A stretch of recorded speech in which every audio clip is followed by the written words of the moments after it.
बिस्मिल्लाहिर्रहमानिर्रहीम अस्सलामुअलैकुम। आज हम बनाएंगे बहुत ही ज़्यादा खस्ता करारे मज़ेदार से और बहुत ही ज़्यादा डिलीशियस मिनी आलू समोसे और इसी के साथ ही मज़ेदार सी लाल चटनी की रेसिपी। आप इनको बना करके रमज़ान में इफ़्तार के लिए, इफ़्तार की दावतों के लिए सर्व कर सकते हो। बहुत ही ज़्यादा आसान रेसिपी है और खाने में ये बहुत ही ज़्यादा मज़े के लगते हैं। फिर इस रमज़ान इस रेसिपी को ट्राई ज़रूर कीजिएगा। फिर चलिए फटाफट से रेसिपी स्टार्ट करते हैं।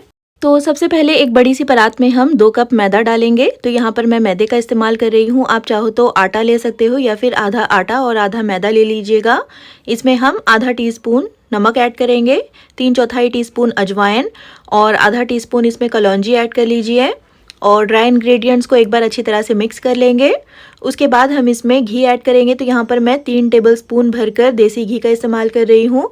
तो यहाँ पर आप घी का ही इस्तेमाल करिएगा। घी से समोसे जो है काफ़ी खस्ता बनकर तैयार होते हैं। घी को हम अच्छी तरह से मैदे में मिक्स कर लेंगे, अच्छी तरह से रब करते हुए मिलाइएगा, जिससे कि मैदा जो है अच्छी तरह से घी में मिक्स होकर इस तरह से क्रम्बली हो जाएगा। और जब हम इसकी इस तरह से मुट्ठी बांधेंगे तो ये अच्छी तरह से बन जाएगा। उसके बाद हम इसमें थोड़ा थोड़ा करके पानी डालेंगे और इसका सख्त सा आटा लगाकर तैयार कर लेंगे। तो समोसों के लिए जो हमें डो गूंदना होता है वो काफ़ी टाइट गूंदना होता है, बिल्कुल भी इसको लूज़ मत रखिएगा। और इसी तरह से थोड़ा थोड़ा पानी डाल करके इसका टाइट सा डो गूंद कर तैयार कर लीजिए। देखिए इस तरह से डो मैंने गूंद कर तैयार कर लिया है। अब हम इसको कवर कर 15 से 20 मिनट के लिए रख देंगे एक साइड में, ताकि अच्छी तरह से ये सेट हो जाए। और तब तक हम समोसों के लिए आलू की स्टफिंग बनाकर तैयार कर लेते हैं, जिसके लिए कढ़ाई में 2 टेबलस्पून मस्टर्ड ऑयल ऐड कर लीजिए। ऑयल को अच्छे से गर्म करने के बाद हम इसमें 2 टेबलस्पून मूंगफली ऐड करेंगे और मूंगफली को हम लो फ्लेम पर लगातार चलाते हुए फ्राई कर लेंगे जब तक कि ये अच्छी तरह से क्रिस्पी नहीं हो जाती। और 2 से 3 मिनट के लिए मूंगफली को फ्राई करने के बाद हम इसमें 7 से 8 काजू ऐड करेंगे। तो काजुओं को मैंने इस तरह से छोटे टुकड़ों में कट कर लिया है। इसको भी हम मूंगफली के साथ मिलाते हुए 30 से 40 सेकंड के लिए फ्राई करेंगे। तो काजू बहुत जल्दी फ्राई हो जाता है। इसके बाद हम इनको निकाल करके एक सेपरेट प्लेट में रख लेंगे और इनको हम रख देंगे एक साइड में। अब जो कढ़ाई में ऑयल बचा हुआ है उसमें हम बाकी के मसाले ऐड करेंगे। तो आधा टीस्पून राई, आधा टीस्पून साबुत ज़ीरा, आधा टीस्पून कुटा हुआ साबुत धनिया, आधा टीस्पून कुटा हुआ सौंफ और आधा टीस्पून इसमें कलौंजी ऐड कर लीजिए।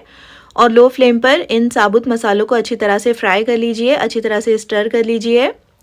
उसके बाद हम इसमें एक सूखी लाल मिर्च डालेंगे इस तरह से छोटे टुकड़ों में कट करके, और 3 से 4 हरी मिर्चें और 1 इंच अदरक का टुकड़ा मैंने इस तरह से मोटा मोटा पीस लिया है, वो इसमें ऐड कर लेंगे और मिला करके हम इसको लो फ्लेम पर पकाएंगे 1 से 1.5 मिनट के लिए, ताकि मसालों का कच्चापन ख़त्म हो जाए और मसालों में से अच्छी सी खुशबू आने लग जाए।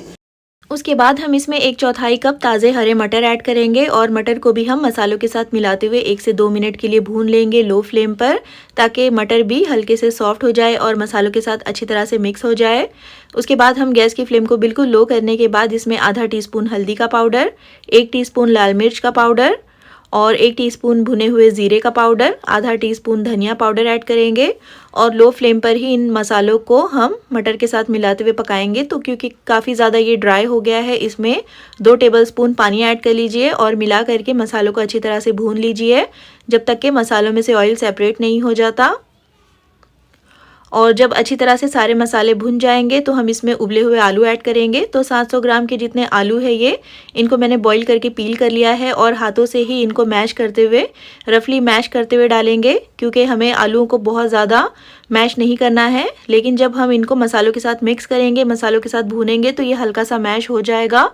और साथ ही इसमें 1 टीस्पून या टेस्ट के हिसाब से नमक, आधा टीस्पून काला नमक और आधा teaspoon chaat masala powder add कर लीजिए और इन मसालों के साथ आलूओं को अच्छी तरह से मिलाते हुए भून लीजिए। तो भूनते हुए ही हमें आलूओं को हल्का हल्का सा मैश भी करते जाना है और तकरीबन 5 से 7 मिनट तक आलूओं को मसालों के साथ मिलाते हुए भून लीजिए, जिससे कि आलूओं में भी अच्छा सा फ्लेवर आ जाएगा मसालों का। और भुने हुए आलू का फ्लेवर काफ़ी ज़्यादा टेस्टी लगता है समोसों में। और अच्छी तरह से भूनने के बाद हम इसमें आधा टीस्पून गरम मसाला पाउडर, मुट्ठी भरकर ताज़ा हरा धनिया ऐड कर लेंगे और साथ ही इसमें ये जो मूंगफली और काजू हमने फ्राई करके रखे हुए थे वो भी ऐड कर लीजिए। और बस इन सारी चीज़ों को अच्छी तरह से एक बार मिक्स कर लीजिए। उसके बाद हम गैस की फ्लेम को ऑफ कर देंगे और इस आलू के मिक्सचर को हम एक साइड पर रख देंगे ताकि अच्छे से ये ठंडा हो जाए। अब यहाँ पर समोसों के साथ खाई जाने वाली मज़ेदार सी लाल चटनी बनाने के लिए आधा कप के जितना यहाँ पर मैंने गुड़ लिया है। गुड़ को मैंने इस तरह से बारीक बारीक कट कर लिया है और इसमें हम 1 कप गर्म पानी ऐड करेंगे, अच्छी तरह से मिक्स कर लेंगे और इसको हम 10 से 15 मिनट के लिए एक साइड पर रख देंगे ताकि गुड़ अच्छी तरह से मेल्ट हो जाए। और जब गुड़ अच्छी तरह से मेल्ट हो जाएगा तो हम एक पैन में इस तरह से छलनी की मदद से इसको छान लेंगे ताकि अगर इसमें कोई कचरा वगैरह होगा तो वो फिर अलग हो जाएगा। और साथ ही हम इसमें कुछ मसाले ऐड करेंगे। तो 2 टेबलस्पून ये आमचूर का पाउडर है और इसी के साथ ही इसमें आधा टीस्पून सादा नमक, आधा टीस्पून काला नमक और 1 टीस्पून कश्मीरी लाल मिर्च का पाउडर ऐड कर लीजिए। आधा टीस्पून यहाँ पर मैं तीखी वाली लाल मिर्च का पाउडर ऐड कर रही हूँ और साथ ही आधा टीस्पून इसमें सौंठ का पाउडर ऐड कर लीजिए। और इन सारे मसालों को अच्छी तरह से मिक्स करते हुए हम मीडियम हाई फ्लेम पर पकाएंगे। और जब इसमें इस तरह से अच्छा सा उबाल आ जाएगा तो हम गैस की फ्लेम को लो कर लेंगे और अच्छी तरह से इसको स्टर करते रहिएगा। और इसमें अच्छा सा उबाल आने के बाद हम इसमें 1 टीस्पून कॉर्नफ्लोर, इसमें 2 टेबलस्पून पानी डालकर मिक्स करेंगे और इस कॉर्नफ्लोर की स्लरी को हम इस चटनी में ऐड कर लेंगे, जिससे कि चटनी जो है काफ़ी गाढ़ी हो जाएगी और इसकी कंसिस्टेंसी बहुत ही ज़बरदस्त बन जाएगी। और कॉर्नफ्लोर की स्लरी डालने के बाद हमें इस चटनी को 1 से 2 मिनट के लिए मज़ीद पकाना है ताकि अच्छी तरह से कॉर्नफ्लोर भी इसमें पक जाए। और साथ ही इसमें आधा टीस्पून कलौंजी ऐड कर लीजिए, इससे चटनी का टेस्ट काफ़ी ज़्यादा बढ़ जाएगा और ये दिखने में भी काफ़ी ज़्यादा ज़बरदस्त लगेगी। अब कलौंजी डालने के बाद हम इसको 1 से 1.5 मिनट के लिए मज़ीद पकाएंगे, जिससे कि अच्छी तरह से हमारी चटनी पककर तैयार हो जाएगी। और देखिए हमारी चटनी अच्छी तरह से उबल गई है, अच्छी तरह से ये पककर तैयार हो गई है। तो अब गैस की फ्लेम को ऑफ कर देंगे और इस चटनी को हम एक बोल में ट्रांसफ़र कर लेंगे। और इस चटनी को आप समोसों में, कचौरी, पकोड़ों में खा सकते हो, बहुत ही ज़्यादा मज़ेदार लगती है ये। और इस चटनी को आप फ्रिज में 1 से 2 महीनों तक के लिए स्टोर भी कर सकते हो, ये बिल्कुल ख़राब नहीं होगी। और क्योंकि हमने इसको गुड़ से बनाकर तैयार किया है तो उस हिसाब से ये काफ़ी ज़्यादा हेल्दी भी है। इसको हम रखते हैं एक साइड में।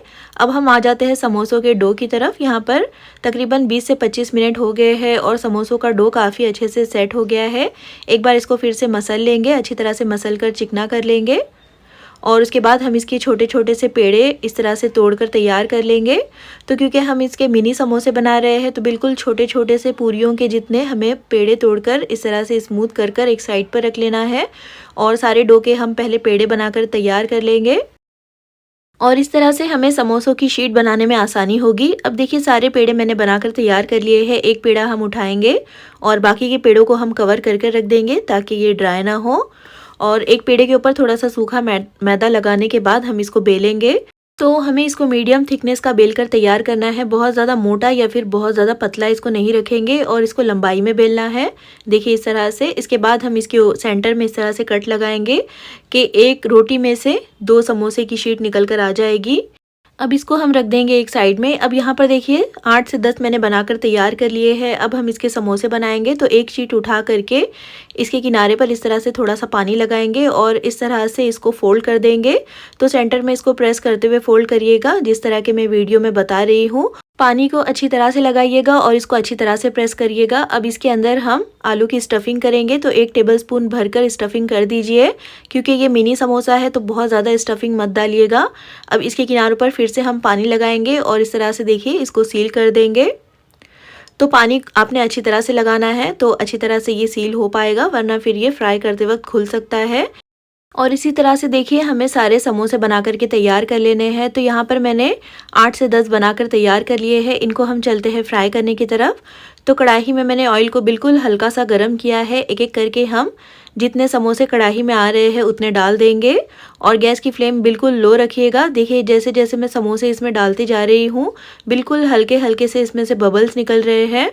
तेल अगर बहुत ज़्यादा गर्म होगा तो समोसों के ऊपर बबल्स आ जाएंगे।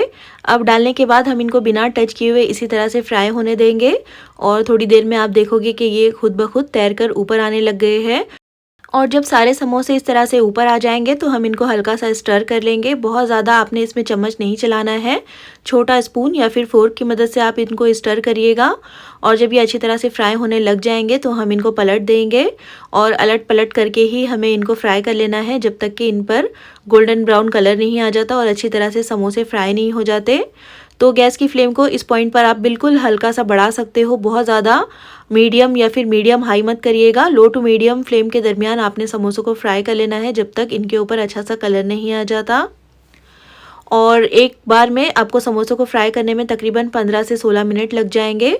और यहाँ पर देखिए समोसे अच्छी तरह से फ्राई हो गए हैं, इन पर अच्छा सा कलर आ गया है और काफ़ी अच्छे से ये क्रिस्पी और खस्ता हो गए हैं। इनको हम ऑयल में से निकाल देंगे। और समोसों का दूसरा बैच फ्राई करने के पहले आपने गैस की फ्लेम को बंद करके ऑयल को थोड़ा सा ठंडा कर लेना है। बहुत ज़्यादा गर्म तेल में आपने समोसे नहीं डालने हैं। और इसी के साथ तैयार है हमारे बहुत ही ज़्यादा मज़ेदार से खस्ता करारे और बहुत ही ज़्यादा टेस्टी मिनी आलू समोसा और इसी के साथ ही मज़ेदार सी लाल चटनी। तो रमज़ान में इफ़्तार के लिए इस मज़ेदार सी रेसिपी को ट्राई ज़रूर कीजिएगा। और अगर रेसिपी पसंद आई हो तो प्लीज़ इसको लाइक और चैनल को सब्सक्राइब करना बिल्कुल भी मत भूलिएगा। फिर इंशाल्लाह मिलते हैं नेक्स्ट वीडियो में एक और बहुत ही अच्छी सी रेसिपी के साथ। तब तक के लिए अल्लाह हाफिज़।